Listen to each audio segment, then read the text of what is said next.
An-nafl, the word an-naflu in Arabic, it means extra or additional or added advantage, just as Allah Tabaraka wa Ta'ala said, وَمِنَ اللَّيْلِ فَتَهَجَّدْ بِهِ نَافِلَةً لَكَ عَسَىٰ أَنْ يَبْعَثَكَ رَبُّكَ مَقَامًا مَحْمُودًا in Surah Al-Isra, as well as in Surah Al-Anbiya, وَوَهَبْنَا لَهُ إِسْحَاقَ وَيَعْقُوبَ نَافِلَةً وَكُلًّا جَعَلْنَا صَالِحِينَ. The one in Surah Al-Isra, Allah said, وَمِنَ اللَّيْلِ, and in the night, فَتَهَجَّدْ بِهِ, you should observe tahajjud, which is the supererogatory prayer. Nafilatan laka, it will be an added advantage to you, an extra reward, additional reward for you. Asa an yab'athaka rabbuka maqam mahmuda, verily your Lord will raise you on a high place on the day of accountability. Then the one in Surah Al-Anbiya, Allah said, وَهَبْنَا لَهُ إِسْحَاقَ وَيَعْقُوبَ نَافِلًا. We gave him Ishaq, Prophet Ibrahim. Allah is referring to Prophet Ibrahim. We gave him Ishaq, that is Isaac, wa Yaqub, and Yaqub, Jacob. May peace be upon the both of them, or the three of them. Allah said, Nafila, an extra, honor, an added advantage. Allah has given Prophet Ibrahim his son Ishaq, and he said after Ishaq there is what? Yaqub. Nafila, an extra honor or an added advantage. وَكُلًّا جَعَلْنَا صَالِحِينَ. Allah said we made them to be prophets. Salihin here means they are all prophets of Allah. So an-nafil or an-nafila means extra or additional thing. Now we go to the significances of voluntary prayers. Significances of voluntary prayers. Number one, at-taqarrubu ila Allah. At-taqarrubu ila Allah, drawing closer to Allah. Performing or observing the nawafil, the voluntary act of worship, make you to go closer to Allah Tabaraka wa Ta'ala. In Hadith al-Qudusi, a hadith that was transmitted by Imam Bukhari, Allah Tabaraka wa Ta'ala said, وَمَا تَقَرَّبَ إِلَيَّ عَبْدِي بِشَيْءٍ أَحَبَّ إِلَيَّ مِمَّا افْتَرَضْتُهُ عَلَيْهِ وَلَا يَزَالُ عَبْدِي يَتَقَرَّبَ إِلَيَّ بِالنَّوَافِلِ حَتَّى أُحِبَّهُ فَإِذَا أَحْبَبْتَهُ كُنْتُ سَمْعَهُ الَّذِي يَسْمَعُ بِهِ وَبَصَرَهُ الَّذِي يُبْصِرُ بِهِ وَيَدَهُ الَّتِي يَبْطِشُ بِهَا وَرِجْلَهُ الَّتِي يَمْشِي عَلَيْهَا.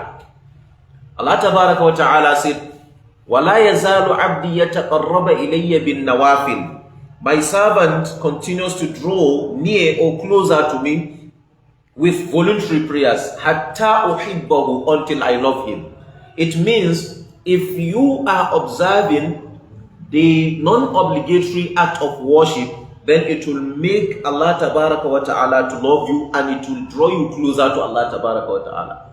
So whoever want Allah Tabaraka wa Ta'ala to love him, whoever want to take himself closer to Allah Tabaraka wa Ta'ala, then he is expected to indulge in observing the voluntary act of worship.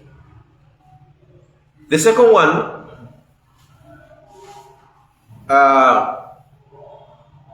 ikmalil ibadatil fardiyya, filling the gaps in obligatory prayers. Filling the gaps in obligatory prayers. Hadith that was transmitted by Imam Abu Dawud. He was reported to have, the Holy Prophet was reported to have said, on the day of accountability, any shortcomings in obligatory prayers will be supplemented by the voluntary prayers. Allah Tabaraka wa Ta'ala will say to the angels, go and wage the act of my servant. And Allah is going to start with waging the prayers on the scale. And that is why the Holy Prophet said, Inna awwala ma yuhasibu bihi al-abdu yawm al-qiyamati min amalihi salatihi. Verily, the first act of worship in which a servant will be called to account on the day of accountability from his actions is his prayer. The first thing Allah will call you to account, Allah will ask you is your prayer. Then the Holy Prophet said, فَإِنْ صَلَحَ أَفْلَحَ وَأَنْجَحَ. If the prayers are good, then you are saved. You have succeeded. وَإِنْ فَسَدَتْ خَابَ خَسِرًا. If the prayers are abnormal, then you have ruined your life and you are condemned. May Allah Tabaraka wa Ta'ala save us from that. So Allah will ask the angels to go and wage your prayers. After the prayers, then other obligatory act of worship. Then there are some of the servant of Allah in which their actions will be incomplete, inconclusive. And then the angels will report back to Allah that so person, his actions are incomplete. Then Allah will now instruct the angels, okay, go and check whether my servant has observed non-obligatory prayer, whether my servant has performed voluntary act of worship. They will go and check, they will find out that he has observed nawafil of prayers, nawafil of sawm, sadaqat, other nawafil, not only prayers. Then they will report back to Allah. Then Allah will now say, use that in completing his obligatory act of worship. And then that nawafil, that non-obligatory act of worship will be used in completing the obligatory act of worship. And then that person will now be admitted into Jannah. So which means voluntary act of worship should not be taken for granted.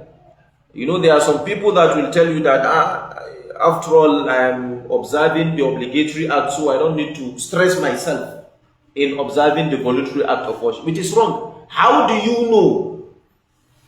Who assure you that the obligatory act of worship has been answered by Allah? Who assure you that? No one. No one assure you that. So you have to try and see how you can meet up with the voluntary act of worship. Even aside that, if you look at the lifestyle of the Holy Prophet, he has observed the obligatory act of worship.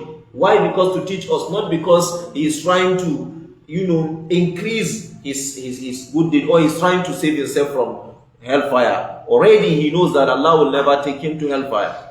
But he is trying to teach us because we are the ones that have defects, shortcomings, and other, things that will not make us to complete the obligatory act of worship. So it is very, very important.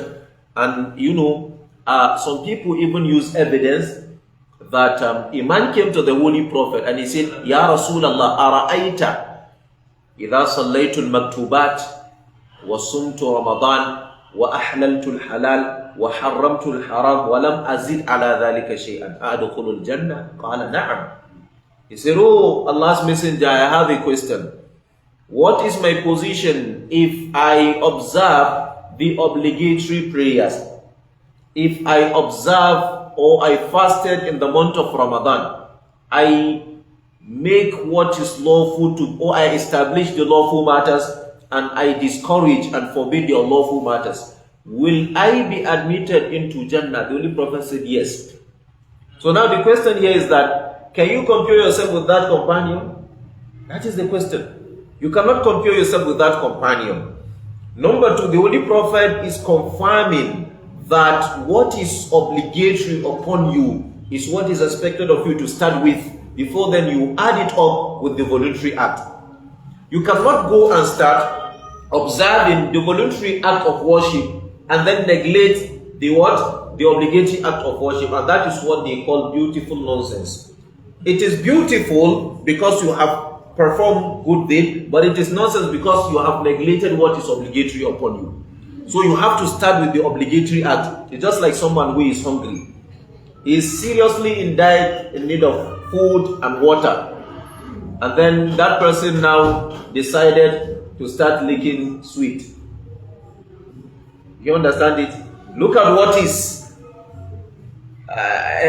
expected of him to now go and then get it. And he's now licking sweet. Will that take away the hunger and the thirsty from him? No, it won't take the hunger from him. Why? Because he has now neglected what is obligatory. So now what he is seriously in need of is what? The food and the water, not that sweet. After eating food and water, then you can take what? Sweet. Same thing applies to